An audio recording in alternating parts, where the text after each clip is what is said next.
So guys, ito yung next stop natin, next releasing natin for today.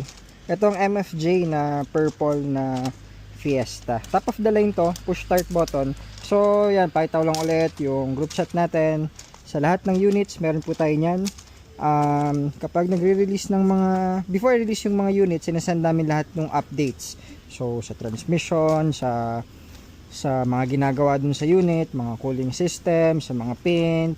Ito in this case, meron tong mga bearing ata, yan, pinalitan ni ating paring Ryan. So, kompleto po yan, up to the paint shop, up to, ito pang mga, ano ba to, matagal na to eh.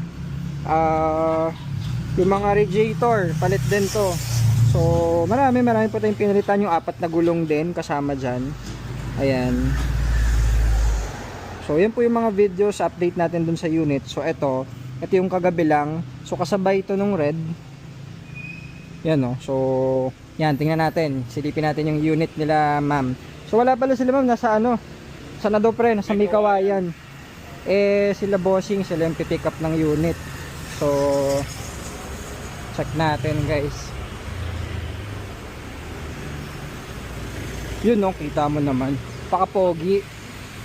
So eto, pinaka-wash lang natin, hindi natin unit to guys, nagpa-repair lang si Sir Ravi.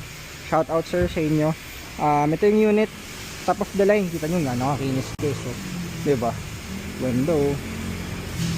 Wow. So yan yung finished product natin. Yung nakita nyo yung group chat kanina, yan yung mga SOP natin, lahat ng ginagawa dun sa unit.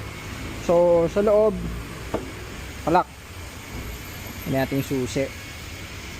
Yan, so sports to guys, top of the line. Naka special plate pa pala to, pero syempre original plate yan, verified in everything. Dahil top of the line to, mahaba yung spoiler nya, sports variant. Naka body kits, wrap around kits, brand new tires, 4.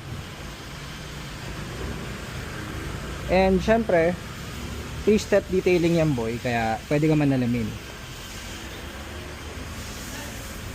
Yan o.